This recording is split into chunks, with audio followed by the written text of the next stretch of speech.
PD수첩은 현재 방송이 되고 있나요? 아직 방송되지 못하고 있습니다. 그 방송이 되지 못한 이유가 어디에 있습니까? 파업 1월달 파업 이후에 이제 파업 때문에 계속 방송이 되지 못하다가 업무 복귀를 하면서 PD들이 다시 방송을 하기를 원했는데 복귀하자마자 PD수첩의 작가들 6명을 한꺼번에 다 잘라버렸습니다. 네. 그래서 그것에 이제 항의하는 과정에서 결국은 방송이 계속 안 나가게 됐고요. 지금까지 그런 상황입니다.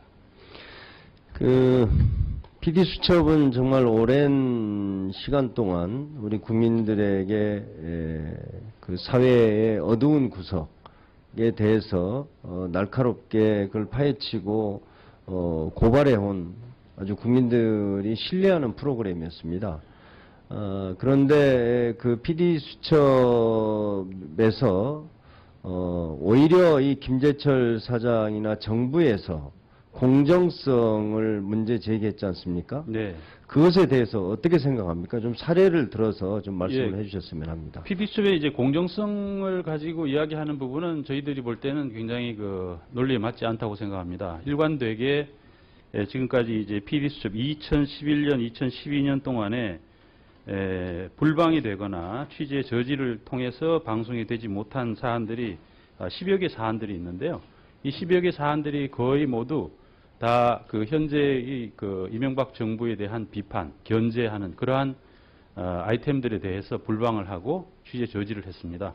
FTA에 관한 프로그램을 취재를 다 해놓고 방송하기 직전에 불방을 시켜서 선거에 영향을 준다 이러면서 불방을 시켰고 지금까지 방송이 안 되고 있고요. 사례를 하나씩 들자면 한도 끝도 없는 상황입니다, 사실. 그래도 한두 개만 더 말씀을 해 주십시오. 왜 그러냐면 국민들이 PD수첩의 어떤 프로그램이 그렇게 공정성을 현저히 훼손해서 문제가 되었는지 이걸 좀 알 필요가 있다고 생각이 됩니다. 예를 대표적인 들면, 것을 한두 가지만 말씀해 주십시오. 예를 들면 제가 직접 제작한 2010년도에 4대강 수심 6m의 비밀을 한 차례 불방시킨 적이 있었고요. 그 다음에 2011년에 한상대 검찰총장에 대한 인사청문회 시절에 검찰총장 후보에 대한 취재를 하겠다라고 했을 때 취재 저지를 해서 못하겠습니다. 그리고 담당 PD를 인사 조치를 했습니다. 그 다음에 제주 강정마을 사태 취재 저지를 했고요. 제주도 세계 7대 자연경관 선정의 과정에 대한 프로그램을 취재 저지를 했습니다. 담당 기획자가 프로그램 PD가 기획안을 써서 내니까 찢어가지고 그 쓰레기통에 버리는 사태까지 일어나고요. 이런 일들이 비일비재합니다. 예. 예. 아무튼 이 언론은 사실 권력에 맞서서 국민들에게 사실과 진실을 전달하는 것이 언론의 사명이라고 생각합니다. 그런 데서 지금 권력의 부패나 비리 이런 것들을 다루지 못하게 함으로써 사실 MBC 노사 관계에 어떤 문제가 출발했다고 저는 생각합니다. 네. 동의하십니까? 예, 그렇습니다. 예. 그리고 네. 지금 어제 양문석 방송통신위원회 상임위원께서 기자회견에서 밝혔다시피 이번에 결국은 방문진에서 문제 해결을 하려고 하는 과정에서 협상을 하는데 여권에서 한 이야기가 PD수첩이 다시 정상화가 되면 여권에 불리한 보도를 할 것이 아니냐. 그것을 중요한 이유로 내세워서 허용할 수가 없다. 이런 얘기를 했다는 것이 어제 이제 양문석 전 방통위원께서 기자회견에서 직접 밝히신 바도 있는데 결국은 김재철 사장 퇴임과 관련된 이 모든 사안들이 PD수첩의 정상화 또한 MBC의 정상적인 언론으로서의 정상화에 대한 여권 측의 어떤 공포랄지 이러한 부분들이 상당히 원인이 되고 있지 않나 하는 그러한 생각을 갖게 됐습니다. 네, 아무튼 많은 국민들이 MBC 노동조합이 공정방송을 위해서 노력하고 있는 것을 잘 알고 있습니다. 그리고 지금 일시적으로 이렇더라도 저는 진실이 반드시 승리하고 MBC의 공영방송의 그 위상을 되찾을 날이 멀지 않다. 이렇게 좀 유례의 말씀을 드립니다. 그리고 이강택 그 언론노조 위원장님, 아까 좀 하나 확인할 게 있습니다. 그 PD수첩의 정상화, MBC의 정상화에 대해서 정상화가 됐을 때 결국은 현재의 그 여권에서 그것이 선거를 치러 나가는 데 있어서 가장 해악이 될 것이다라는 그러한 판단 때문에 방송문화진흥회 이사들이 자율적으로 조정 처리한다라는 그런 원 구성 협상 내용에 따라서 진행했던 협상 과정이 어그러지게 된 것에 대해서 이것이 역사 이래 초유의 사태가 아닌가, 이것이 구체적으로 드러나는 것으로는 초유의 사태가 아닌가 하는 생각을 가지고요. 이 부분에 대해서 국회에서 좀 더 명확하게 사실관계를 밝혀주시기를 요청드리는 바입니다. 네, 감사합니다. 노동부 장관님 혹시 끝으로 하실 말씀 계십니까? 예, 위원장님 감사합니다. PD님, 이명박 정부 때 PD수첩을 통해서 그러니까 준비했던 프로그램 중에 이제 편성 책임자 등에 의해서 그 보도되지 못했던 PD수첩 프로그램들이 뭐가 있었습니까? 너무 많아가지고 우선 저 그래서- 자신도 그 4대강 수십 6m의 비밀 네. 다 만들어 놓고 법원에서 방송하라고 했는데도 그 불방을 시켜가지고 한 적이 있었고요. 또 한상대 검찰총장 청문회를 할 당시에 총장 후보를 검증해 보겠다고 하니까 그것을 지금 너무 예민하다 이렇게 해서 못 하겠습니다. 그런 등등 수없이 많이 있죠. 어마어마하게 많죠. 예. 예, 이런 프로그램들을 제작자가 만들고 싶어 하는데 편성 책임자나 방송 사업자, 낙하산 사장이 못하게 할 때 막아야 한다고 생각합니다. 그래서 저는 추가 질문 나중에 드리겠습니다. 예. 다음도 이렇게 나와주셔서 고맙습니다. 그 문재환 교수님, 예, 좀 아까 최승호 PD께서 지난 대선 때 MBC가 이제 선거방송심의 법정 제재 받은 3건 말씀하셨잖아요. 예, 그런 식의 방송이 나갈 수 있었던 거, 이때 방송 사업자나 방송 편성 책임자, 이사회 등은 사실 다 잘못한 거죠? 예, 죄송합니다. 오늘 저는 제 이 방송 편성과 방송의 자유에 대한 일반적인 제 의견을 말씀드리는 자리라고 생각하고 개별적인 지금 어떤 사건에 대해서는 제가 정확하게 사실관계가 기억나지 않기 때문에 아니 이거 그러니까 선거방송심의위원회에서 법정 제재를 받은 거예요. 그러면 뭐 그거에 대해서 잘못한 객관적인 걸 거죠? 질문하셨으면 그건 뭐 예, 그렇다고 생각합니다. 네. 그 최승호 PD님, 이런 식의 보도가 그 일선 기자 단독으로 보도할 수 있었다고 생각합니까?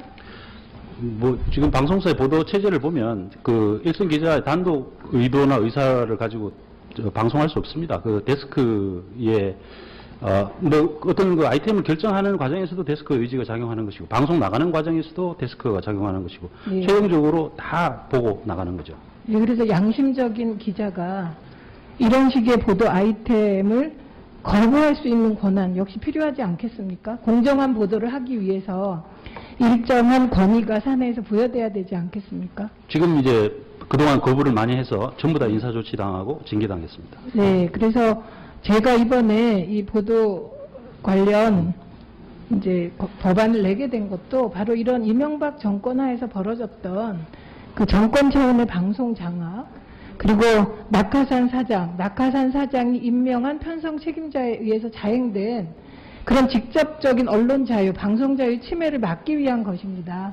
그래서 앞으로 이 법이 통과되는 과정에서 다 같이 협조해 주시기를 부탁드리고요.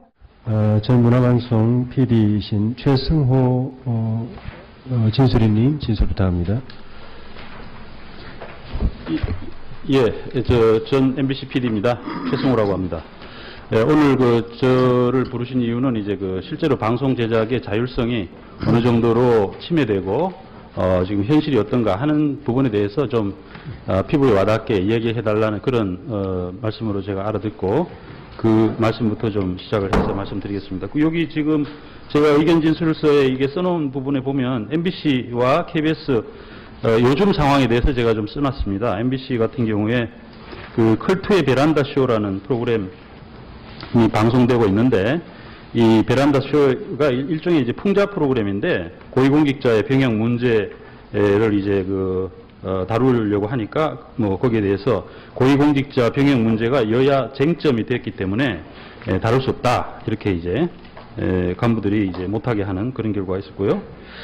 그 다음에 이제 또 심재철 의원의 그 누드 검색 사건, 그 사건과 관련해서 이제 고위공직자들이 약속을 잘 안 지키고 거짓말하는 사례, 이런 사례를 다루려고 하니까 정치적으로 편향됐다. 이렇게 실제로 이 사례는 이제 그 담당 부장도 수용을 하고 해서 정상적으로 방송이 됐는데, 방송되고 난 뒤에 이 문제에 대해서 이제 국장이 정치적으로 편향됐다. 이렇게 해서 담당 PD가 연출 정지를 당하고 인사위원회에 회부되고 결국은 이제 근신 징계를 받았습니다.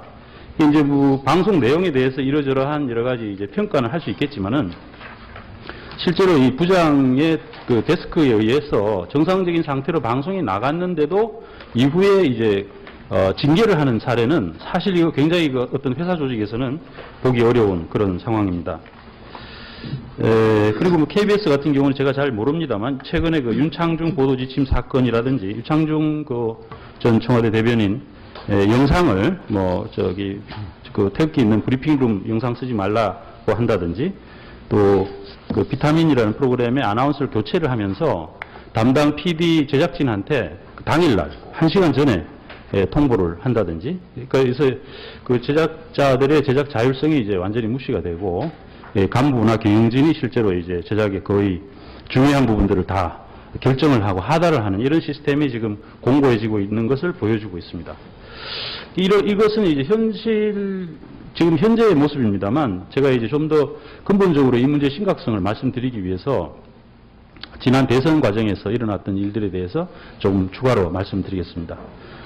제가 이제 MBC 출신이니까 MBC 문제를 말씀을 드리겠습니다. MBC 같은 경우에 이제 우리 그 선거방송심의위원회에서 법정 제재를 3건을 받았습니다. 다른 이제 지상파 방송사들은 실제로 법정 제재를 받지 않았는데 MBC만 3건을 받았습니다. 그리고 그 3건 자체도 굉장히 어떻게 보면은 너무 의도적이라는 느낌을 주는 그런 사안들이 많이 있습니다. 안철수 교수의 논문 표절 사건. 굉장히 그 당시 중요한 대선 후보였는데, 그 후보의 논문 표절 사건을 거의 방송 당일날 답변할 수 있는 그 시간을 주지 않은 채 통보를 하고 반론 없이 그냥 방송을 해버립니다. 그 전문가의 코멘트도 없이. 그래서 이게 선거방송심의위원회에서도 이제 경고를 받습니다. 근데 나중에는 이제 그 서울대학교 연구진실성위원회에서 이 논문 표절이, 안 후보의 논문 표절이 가능성이 없다 이렇게 해서 이제 본조사에 들어가지 않는 그런 결과가 나왔거든요. 그리고 다른 사례들, 문재인 후보에 대한 사례도 있고요. 또 뉴스데스크 정동영 상임고문 노인 평음화 트윗 사건, 이런 것들이 있습니다. 일관되게 이제 3건 다 법정 제재를 받은 3건 다 한쪽에 대해서 야당 후보에 대해서 이제 불리한 그러한 보도를 한 사건이 되겠습니다.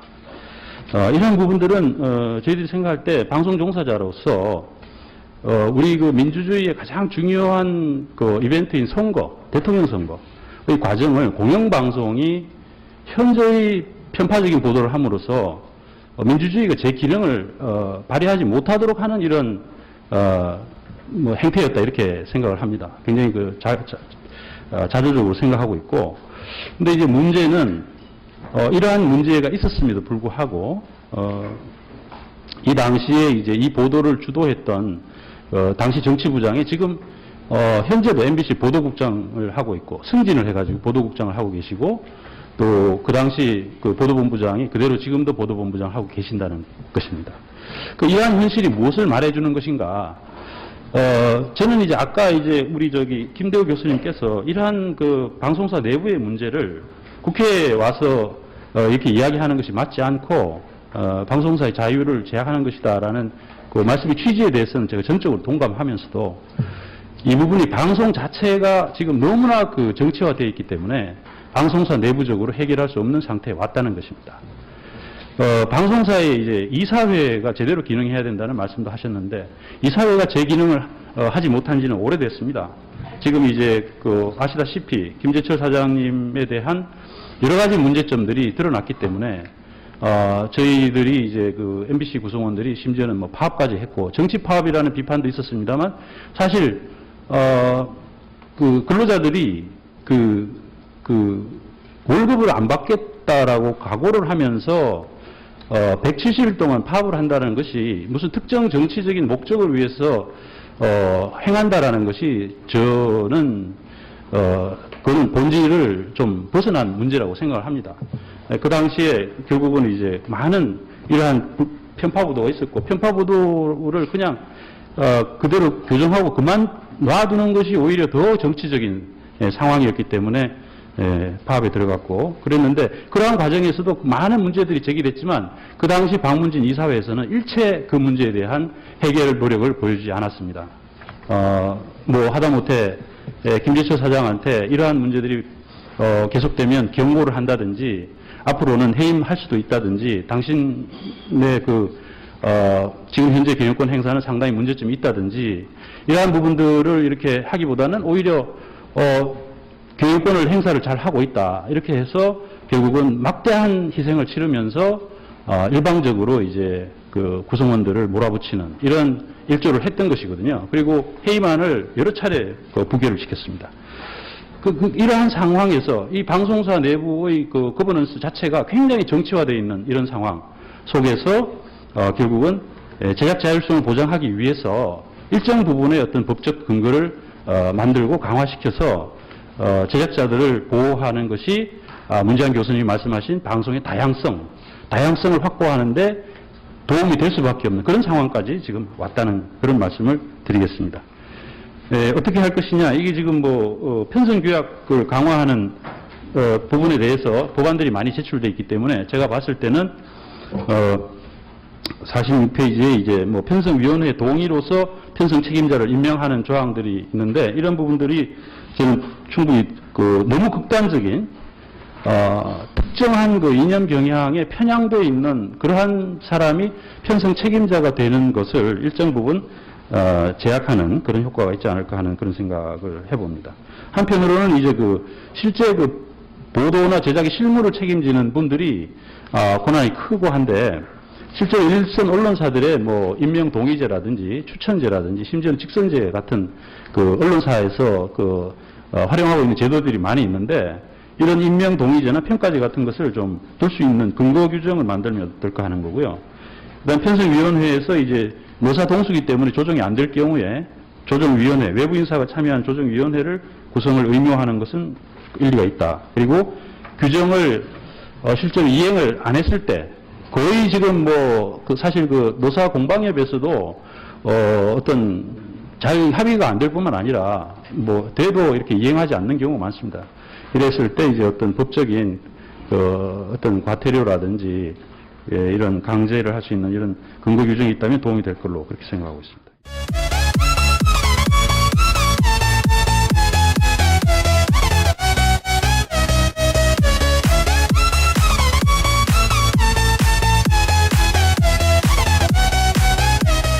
PD수첩은 현재 방송이 되고 있나요?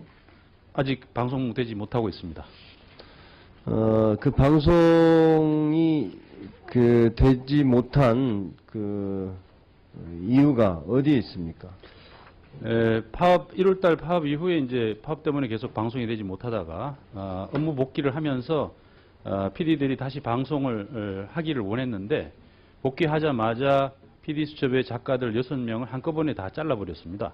네. 그래서 그것에 이제 항의하는 과정에서 결국은 방송이 계속 안 나가게 됐고요. 지금까지 그런 상황입니다.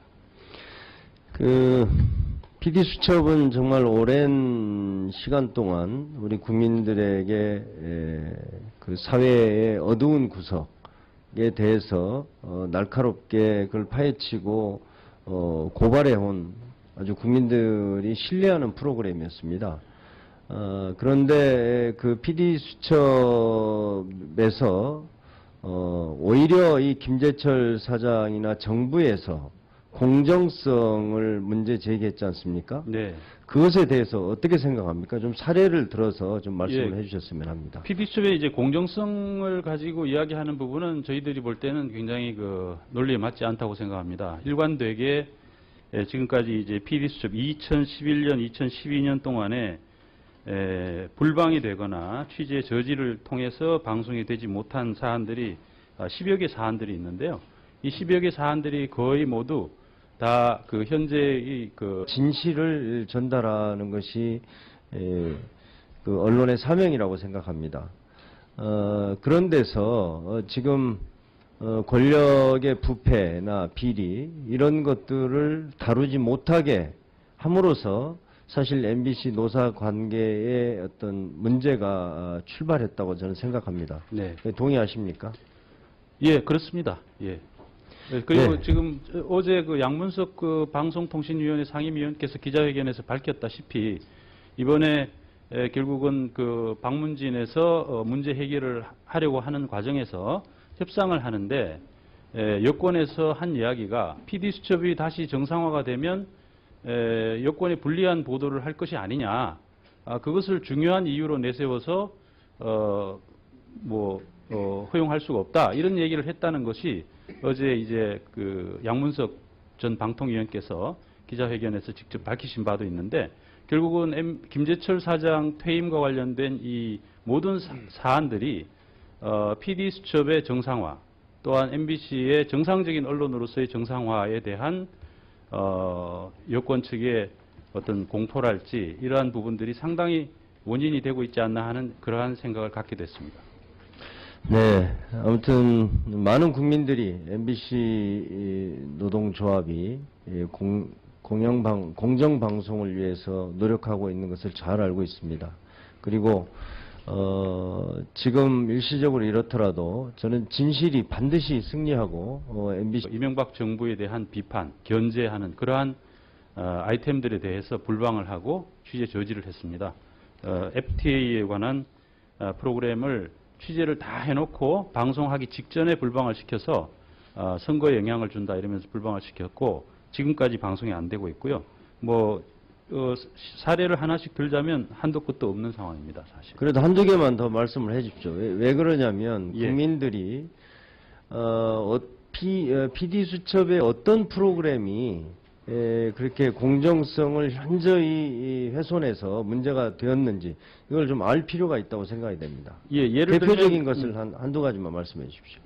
예, 예를 들면 제가 직접 제작한 2010년도에 4대강 수십 6m의 비밀을 한 차례 불방시킨 적이 있었고요. 그 다음에 2011년에 한상대 검찰총장에 대한 인사청문회 시절에 검찰총장 후보에 대한 취재를 하겠다라고 했을 때 취재 저지를 해서 못하게 했습니다. 그리고 담당 PD를 인사 조치를 했습니다. 그 다음에 제주 강정마을 사태 취재 저지를 했고요. 제주도 세계 7대 자연경관 선정의 과정에 대한 프로그램을 취재 저지를 했습니다. 담당 기획자가 프로그램 PD가 기획안을 써서 내니까 찢어가지고 그 쓰레기통에 버리는 사태까지 일어나고요. 예, 이런 일들이 비일비재합니다. 예. 예. 아무튼 이 언론은 사실 권력에 맞서서 그 국민들에게 사실과 진의 공영방송의 그 위상을 되찾을 날이 멀지 않다. 이렇게 좀 유례의 말씀을 드립니다. 그리고 이강택 언론노조 위원장님, 아까 좀 하나 확인할 게 있습니다.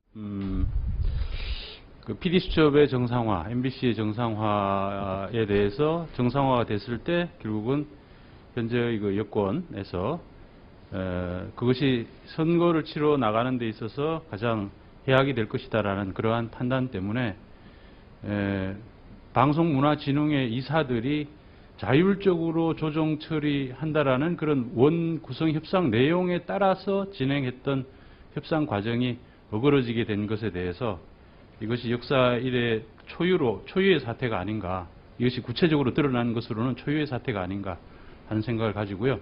이 부분에 대해서 국회에서 좀 더 명확하게 사실관계를 밝혀주시기를 요청드리는 바입니다. 네, 감사합니다. 노동부 장관님 혹시 끝으로 하실 말씀 계십니까? 예, 위원장님 감사합니다. PD님, 이명박 정부 때 PD수첩을 통해서 그러니까 준비했던 프로그램 중에 이제 편성 책임자 등에 의해서 그 보도되지 못했던 PD수첩 프로그램들이 뭐가 있었습니까? 너무 많아가지고 우선 저 그래서- 자신도 그 4대강 수십 6m의 비밀 네. 예, 다 만들어 놓고 법원에서 방송하라고 했는데도 그 불방을 시켜가지고 한 적이 있었고요. 또 한상대 검찰총장 청문회를 할 당시에 총장 후보를 검증해 보겠다고 하니까 그것을 지금 너무 예민하다 이렇게 해서 못 하겠습니다. 그런 등등 수없이 많이 있죠. 어마어마하게 많죠. 예. 예, 이런 프로그램들을 제작자가 만들고 싶어 하는데 편성 책임자나 방송 사업자, 낙하산 사장이 못하게 할 때 나가야 한다고 생각합니다. 그래서 저는 추가 질문, 추가 질문 여쭤드리겠습니다. 예. 다음도 이렇게 나와주셔서 고맙습니다. 그 문재환 교수님, 예, 좀 아까 최승호 PD께서 지난 대선 때 MBC가 이제 선거방송심의 법정 제재 받은 3건 말씀하셨잖아요. 예, 그런 식의 방송이 나갈 수 있었던 거, 이때 방송 사업자나 방송 편성 책임자, 이사회 등은 사실 다 잘못한 거죠? 예, 죄송합니다. 오늘 저는 제 이 방송 편성과 방송의 자유에 대한 일반적인 제 의견을 말씀드리는 자리라고 생각하고 개별적인 지금 어떤 사건에 대해서는 제가 정확하게 사실관계가 기억나지 않기 때문에 아니 이거 그러니까 선거방송심의위원회에서 법정 제재를 받은 거예요. 그러면 뭐 그거에 대해서 잘못한 객관적인 걸 거죠? 질문하셨으면 그건 뭐 예, 그렇다고 생각합니다. 네. 그 최승호 PD님 이런 식의 보도가 그 일선 기자 단독으로 보도할 수 있었다고 생각합니까? 뭐 지금 방송사의 보도 체제를 보면 그 일선 기자의 단독 의도나 의사를 가지고 방송할 수 없습니다. 그 데스크에 뭐 어떤 그 아이템을 결정하는 과정에서도 데스크 의지